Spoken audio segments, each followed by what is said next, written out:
Um, uh, so Mercedes just dropped a concept. It's a van. So not your regular old Sprinter van. This is an ultra uber luxury van, and honestly, the exterior design, the front end, the grille looks a little weird, but the rest of the design here, and I mean specifically this interior, is one that you would want to take a cross-country road trip in and maybe even live in. I don't know. It's a cool looking interior. It's a cool concept, and this previews an actual production version. It's gonna be interesting to see how much is actually gonna carry over to the production, though, because this is a very out there design, and a lot of it is 100% conceptual still. So we're gonna have a look at this design from front, side, and rear. I'm gonna let you know what I think looks very strange in the exterior design. We're gonna talk about the design, interior, of course, as well. But before we do that, let's see what this van is all about, because there's a lot to talk about here. So, gonna link this article from Car Scoops down below in the description of this video. Mercedes-Benz previews a ritzy luxury van with the Vision V concept. It's decked out in chrome, glowing lights, and acres of white leather, and will inspire a luxury van set for production in 2026. Inside, there is a huge 65-inch screen. You have 42 speaker surround system and seats that recline into a bed. Mercedes envisions the Vision V serving as both a fancy limo for celebrities, I can definitely see that, and a luxurious family car. I don't want to think about what the pricing for this would be. I would assume like maybe a $500,000 or something like that, with all the stuff that's inside of this crazy thing. So short overhangs and bold 24-inch wheels with illuminated elements give the Vision V a purposeful stance, and the body's smooth surfacing is broken up by chrome decoration and clean lines. I do think illuminated wheels is going to be a thing within the next 5 years. We saw it with this BMW, the rolling, I always forget the name of it, but this rolling concept of BMW, we saw that EV, the new M3, and now we see it here as well. I do think that is going to be a thing. You have to think, though, how much, if you dent a wheel, if you somehow manage to hit a curb or something like that, how much would that type of wheel cost to replace? Probably, more than your average wheel that we have today. So up front, ornate LED headlights are linked by a light bar, which passes below a light-up three-pointed star hood ornament. And there's a lot of light design going on here. Now, the thing that looks a little strange is going to be the grille for me, because the traditional Mercedes grille has been reimagined with a mix of chrome and illuminated, again, pieces, and it's nearly circular. This is the problem I have with this grille. It doesn't have a clear definition to it. Is it horizontal? Is it vertical? Here, it's almost like a circle in the front end, and it doesn't have a pull in any direction. That is definitely one thing that I want to see changed. The circular shape is echoed at the back by a single taillight unit that wraps around a vast pane of glass to create the borders of the rear fascia.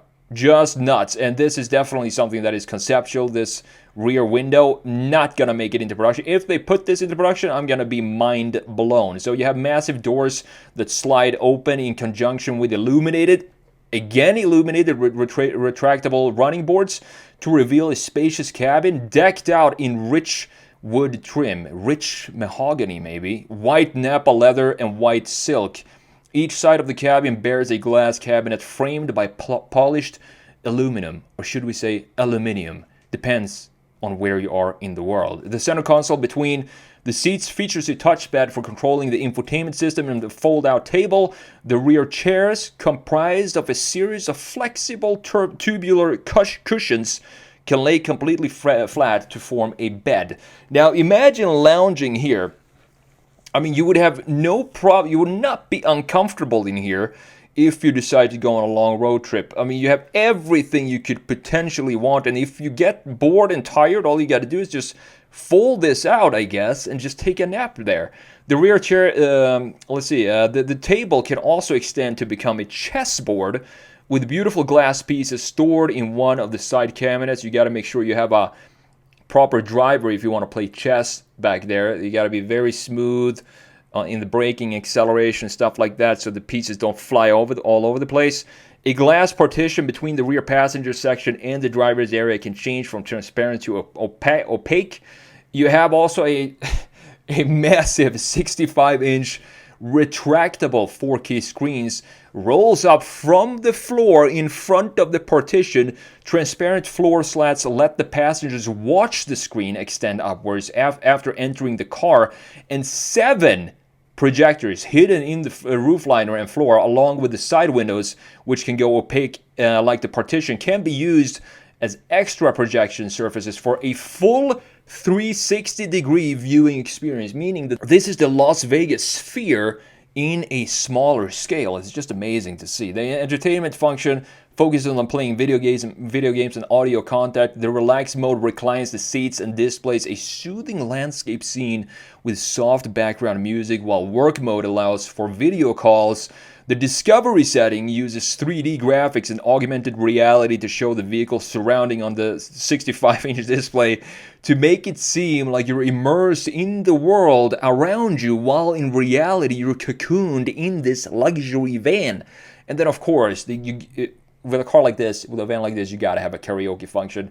You also have that here. You have fragrance diffuser to add to the immersive experience. While the center of attention is the rear seats, Mercedes did not skimp out on the front with a huge super screen spanning, of course, the width of the dashboard. We've seen that in production vehicles in the EQ series, for example. Similar design here. Surely won't reach production in the same form that we see here, but we wouldn't be shocked to see a similarly dazzling and glittery approach on the production van when it arrives at some point in 2026. This, to me, feels more like a Maybach design than a Mercedes design. With all the glitter, all the chrome, this feels more branded towards Maybach than Mercedes.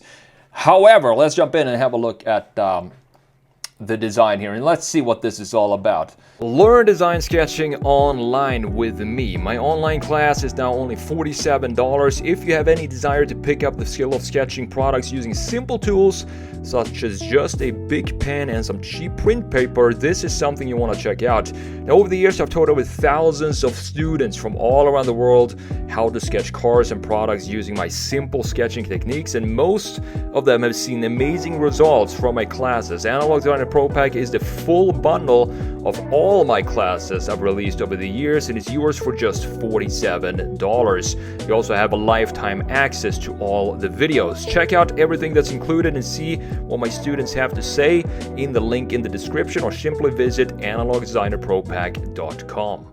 So looking at the front end design, first of all, we gotta talk about this front end, and when I've said before that when I first see a design like this, there's always, or if there is something that pops out, it's gonna pop up in the first 2 seconds.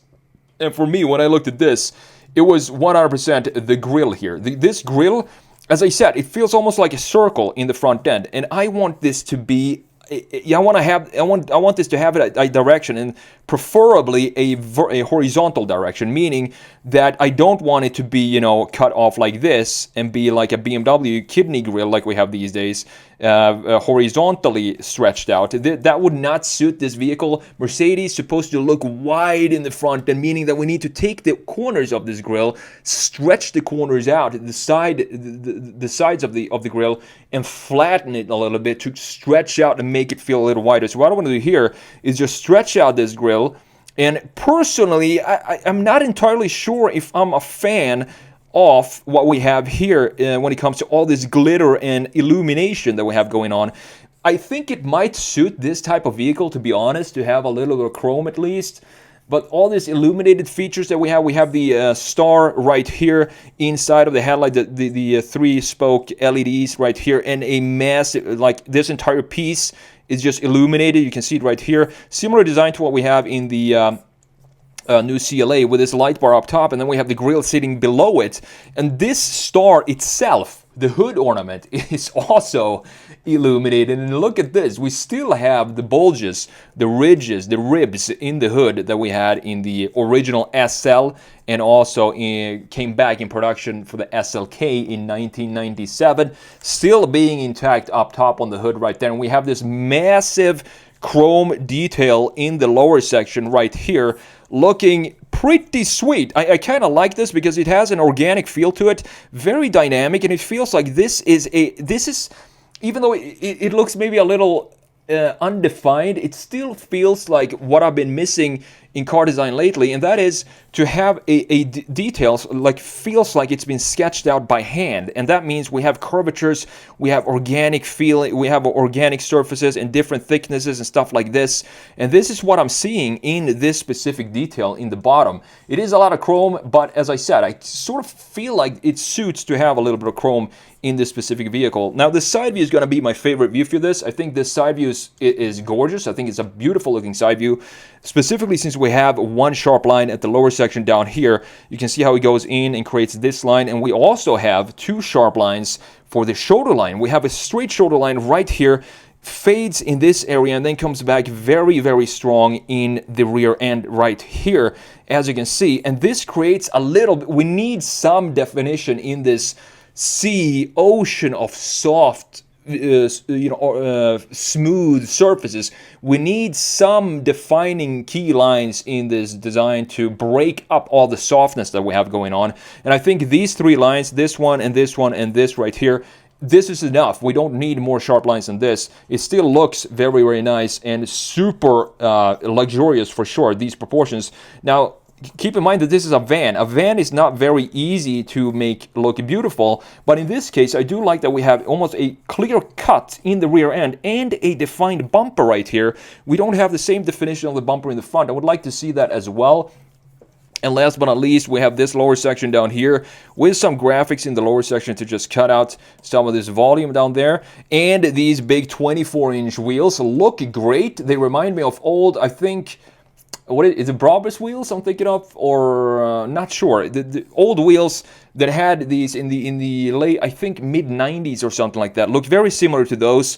They look pretty good, to be honest. And these are the illuminated pieces, these small LED light bars that we have in each spoke. I think it looks pretty cool. The side view for sure is my favorite view for this vehicle. I also like that we have a clear separation between the passenger area in this area and then a thick bar right here of body panel that separates the driver from the passengers. We sort of need to have this because you have all the partitions in the inside that needs to fit. That needs to have some sort of structure. We can't just have glass there because there is nothing to attach all these tech to on the inside. Now, looking at the rear end, this reminds me of this, I think it was a Honda concept that we saw recently that looked very similar to this. Might have been a Hyundai, I'm not entirely sure, but had very, very similar design to this. And I'm not opposed to this design. It's a very clean design. However, look at the big glass panel that we have here. This is going to be way, way too expensive to put in production. So I would not get my hopes up. If you like this design, specifically this rear window here, to put this into production, because that is just not going to happen, at least not in the next 20 years or something like that. But we do have some sort of diffuser in the lower section. You can see the fins here sticking out, and the wheels look great as well. Properly plants this car beautifully. And here you can also see this muscle over the rear axle looking very, very nice. Key line like this is crucial in a design like this. Now, looking at the interior to me, this front end of the interior, at least the front end, doesn't look crazy too far from production ready. All of these crystals or glass pieces that we have here, this is obviously not going to make it into production. Same goes for this door section here with its transparent piece. It looks like you have some Ray-Bans in here or something like that. Not sure what that is. But this screen, the big screen here, the steering wheel and the dash itself, this section looks like it could be put into production today. I also like that the ribs that we have in the hood here in the front end that we talked about right here, they actually continue now into the interior itself. Very, very cool design to see that. We have a connection from what goes on from the surfacing of the exterior transforming into the interior as well. I do like these. Do believe this is probably a vent, or it could be a speaker. I'm not entirely sure. Now look at this. This looks like you're in some sort of spaceship with all the LED lights that goes on here. I would personally want to have a warmer tone for my interior if I'm going to lounge in here for a long time. Some orange-like tones, but you have this big 65-inch screen here that can be projected onto the windows themselves to create this full 360-degree view of whatever it is you're watching. Very, very cool. And you have these chest pieces down here. Hopefully they stay in place when you're driving this. You do have some Chanel bag there or whatever that is. I'm not entirely sure. The floor looks beautiful as well, and this is where this screen comes up from, shoots up from the floor like this. Looks very, very nice. And looking at the bed situation here, how you can recline these seats, which, by the way, even though they have these separated cushions here, it still looks like a very, very comfortable bed to me. I mean, I would sleep, I could sleep on the floor here, so I would definitely be comfortable sleeping back here in this Mercedes. So overall, very, very cool concept. I want to show you the production version. They're actually testing it right now. Probably up in Sweden, because I saw this house here, and this looks typical Swedish red with the white corners here. This has to be in Sweden. A lot of manufacturers are testing their winter testing their cars up in Sweden. So I do believe that this is actually the production version of the concept that we just looked at. You can see that we have different headlights, of course. We have different taillights as well. It looks very different from the concept, but it all comes down to the interior. How much of the interior tech is actually going to make it into production? Just want to show you this. It doesn't look like the entire piece here is completely glass. It could be, I don't know. We're going to have to wait and see when this comes out. It's supposed to come out next year, so they got to hustle here, Mercedes, a little bit to show us what this is actually going to look like and what features are actually going to make it into production.